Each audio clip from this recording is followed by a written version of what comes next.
Hey Saints, welcome back to another week of SFHS Today. I'm Hannah. And I'm Tracy. As we start wrapping up the 2015-16 school year, students are scrambling to make up any unexcused absences by attending lunch detention. Mackie and Emily are working on a more in-depth story for next week. Also, as the school year comes to an end, seniors are starting to make final decisions about their plans for this fall. On Monday, seniors had the opportunity to participate in National Decision Day by filling out an exit survey, putting a flag on the wall in the Commons, stating their fall plans, and receiving a piece of cake to celebrate this milestone. One of the missions of SFHS is to empower and encourage students to become responsible adults. A way the school supports this is giving students opportunities to serve in the community. One of which was the Princess Party held here at SFHS on Tuesday night to raise money for coronations while giving little girls in the community an opportunity to be a princess for a night. Another volunteer opportunity students had the chance to participate in was the NHS Red Cross Blood Drive that was held on Wednesday during all hours. Dill and I caught up with some willing donors to talk about their experience. First or second year donor? First time. This is my first time. Yep. Second. How do you guys feel about giving blood? Feels good. I mean, doesn't feel good, but feels good in your heart. I did the other way. You can totally feel all this coldness. It's creeping up your vein. It's cool. Just stay calm. It's not as bad as it would seem. It's just a little prick, and then you just sit there. It's really not that bad. It was a little weird feeling, but I mean nothing that I wouldn't be willing to do again. This Wednesday, students from the Honors English Drama class presented 6 plays that will be touring the schools in the district for the month of May. Students wrote 25 new plays and chose to tour 6 of them. Oh, I say go for it. You boys heard about that golden shovel? That was pretty cool. Oh, it was nothing, just a little something I learned at karate camp. Voting for student council will happen on Monday, May 9th in academic times. Teachers will have ballots for students to vote. Reporters Lizzie Johnson and Anna Berder spoke with student council candidates and advisor Julie Cascada. I've been lucky enough to be the advisor at St. Francis High School for 16 years. Student Council is a student-led organization that helps build school climate by having activities that students can get involved in, whether this is powder puff football or power puff volleyball or dances or sending flowers to their friends at Valentine's Day, those kind of building good feeling kind of things, as well as some volunteer opportunities, some community service projects. We're excited for this year's elections. Elections will be on Monday the 9th. So we have a great crop of candidates, all of whom have great leadership, and the teachers that signed their recommendation really had wonderful things to say. I'm Autumn Dorr and I'm a sophomore. I had a lot of friends tell me that it was really fun, and Miss Coscain said I'd probably have fun with it. And I always see people in student council together and doing some pretty cool things, so I thought it'd be fun to be a part of that. I'm Connor Sullivan and I'm a junior. I am Elizabeth Vang and I'm a freshman. Yes, ran for student council this will be my 3rd year now in high school. I have ran for student council in previous years, but as freshman year, this is my first. I thought student council would be a good way to kind of see how the school works and get involved with making decisions that affect the student body.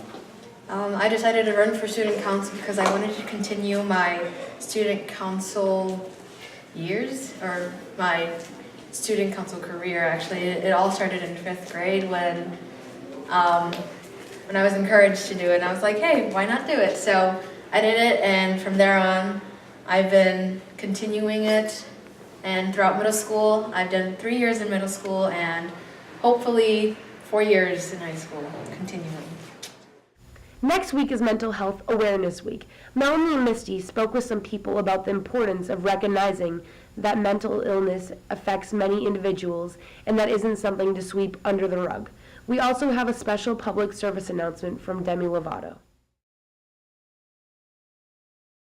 It's important because we need to reduce the stigma associated with mental illness. It can happen to anyone. Mental illness can impact every facet of your life, including nutrition, sleep, eating habits, work, school, grades. Well, I went to therapy. I hated it, but it's what made me be able to live my life. And then I'm also on medication and just talking with people and not keeping your emotions to yourself, because you need to share it with people sometimes. It's okay to get help. You have to realize that you can't face it alone, because it's almost impossible. And I thought that I could, and that didn't go so well. There's nothing shameful in going to therapy or taking medication. If your brain just needs a little more help, that's who you are, and that's cool. So in November of 2015, my mindset on things slowly started to go downhill with everything that had been happening in my life. I used other people in my life as a crutch for happiness, which eventually led to the opposite. Pretty evident that I had fallen into depression. With a lot of support from friends and family, letting go of unnecessary baggage, and just time, I slowly started to get better. As I started getting better, the more I realized that the person I thought was making me the happiest was actually doing the opposite. Letting go of things and people is extremely hard, but sometimes it's also really necessary to grow as a person. Now, 6 months later, I'm doing fine on my own. I stopped taking my medication because I no longer need it. I exercise almost every day of the week in order to keep myself busy, motivated, and just healthy. Understand that it can happen to anyone, so it can be all genders, all ethnicities and races, all cultural backgrounds, all socioeconomic statuses. It doesn't discriminate, so that's why it's really important that everybody be educated about it. The first thing that I would suggest they do is come and talk to one of the counselors in the counseling departments. If you don't feel comfortable with us, it's okay to talk to a teacher first too. Teachers come and we work together all the time. If you feel comfortable talking to an adult in your life, like a parent or uncle or a coach, that would be a good thing to do. There's also Text for Life, and we have resources about that in the counseling office. If you don't feel comfortable talking about it, you can ask about it up here, and then you can send a text, and so sometimes that's more comfortable for a lot of teenagers. The National Alliance on Mental Illness is NAMI. They are also a nationally researched foundation, so you can find a lot of information about mental illness there. The most important thing to remember is that students should understand that this isn't something to be embarrassed about, and the sooner we can confront it, the sooner we can get some help for you.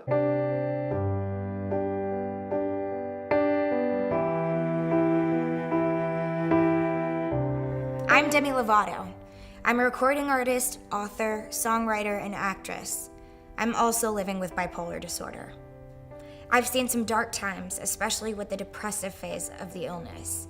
Bipolar depression really got my life off track, but today I'm proud to say I'm living proof that someone can live, love, and be well with bipolar disorder when they get the education, support, and treatment they need. Through my music tours, you've seen me speak out against the shame and silence around mental illness. Now I've started to bring my mental health advocacy to a new level. Through the Mental Health Listening and Engagement Tour, I will be learning from some of the most amazing mental health advocates while sharing my own story so that I can hopefully be a source of inspiration to others.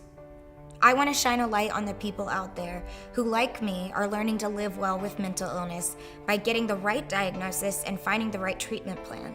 I want to be the most informed and powerful advocate I can be, and to help people find the courage to seek help. People living with mental illness often have low expectations because they've been hurt or disappointed in the past.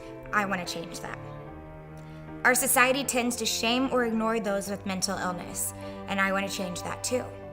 I want people to expect more from our society and for their futures. The Mental Health Listening and Engagement Tour kicked off with the JED Foundation, an organization dedicated to emotional health and preventing suicide. The work they do really matters and is changing the way young people, their schools, and families think about what it means to be healthy. This is all so important to me, and I can't wait to tell you more as I learn more along this tour. In the meantime, if you or someone you care about could use help, reach out for support. Asking for help when you're struggling is a sign of strength. You can be your own advocate, and you have the power to help advocate for the people in your life too. Stay strong and stay tuned for more updates. We've only just begun.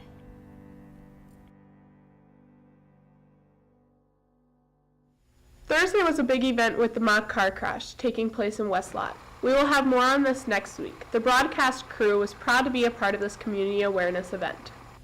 All 11th and 12th graders were supposed to view the pre-video on Thursday during academic time. Today you should be watching the post-video. In the coming weeks, we will put a full package together with interviews and footage from the actual event.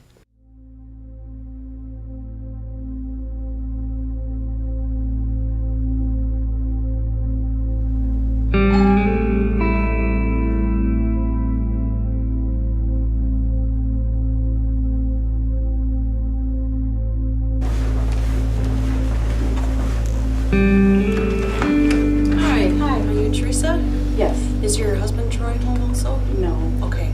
I've got some bad news for you, and sorry, very, very sorry to tell you that your daughter has been involved in an accident, Tracy, and she did not make it. She has passed away in the accident. I'm very sorry.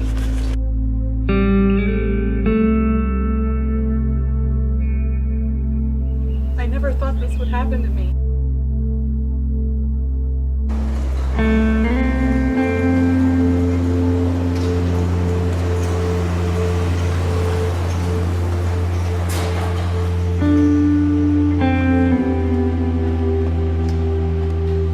What's gonna happen? Go over there today. Is my mom around? Okay, talk to my dad. Talk to him a little bit.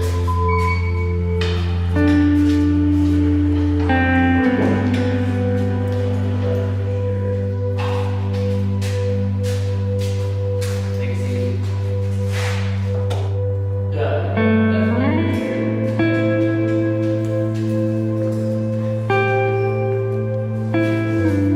Alright, Keegan B. Sonnenfeld, I believe you have a driving, operating, controlling motor vehicle violation of Minnesota DWI laws. Your driver's license is going to be revoked for a period of 90 days, but because of injuries sustained to the other parties, it's Is Mason okay? Mason is, last I heard, he couldn't feel his legs.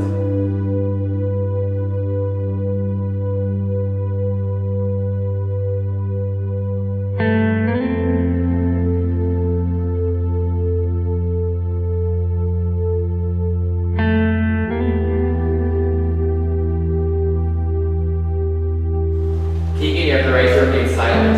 Anything you say can and will be used as evidence against you in a court of law.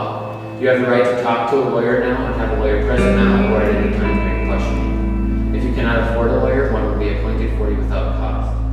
Do you understand each of these rights then? I never thought this would happen to me.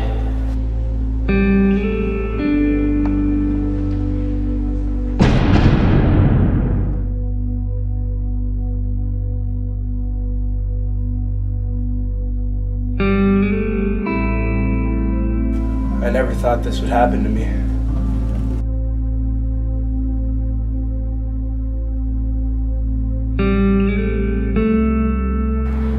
I never thought this would happen to me.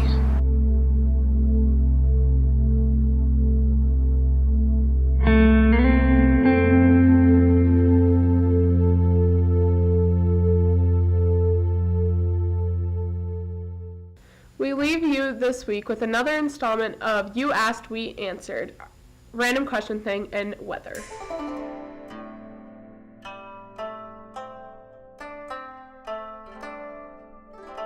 How many marshmallows can Tanner Levi fit in his mouth?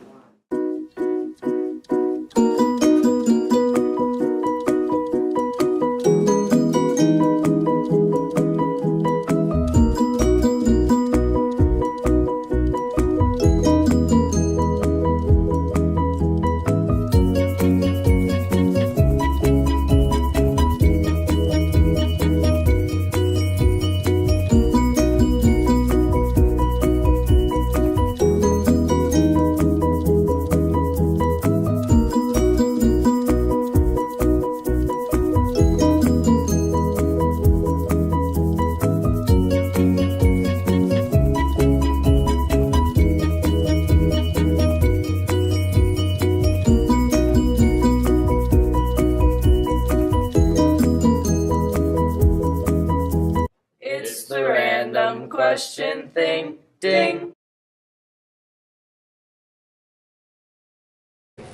Peanut butter and jelly. Tea. Smokers. I'm not allowed to go with the snack line, so. I'm gonna have to go with the Smuckers PB&J. Yeah, I'm gonna have to disagree. I'm more of a cinnamon Pop-Tart guy myself. Banana bread. PB&J. Water. Money in your phone? Yep. Okay. Goldfish mac and cheese puffs. Okay. What's the snack line? Banana bread. I love everything.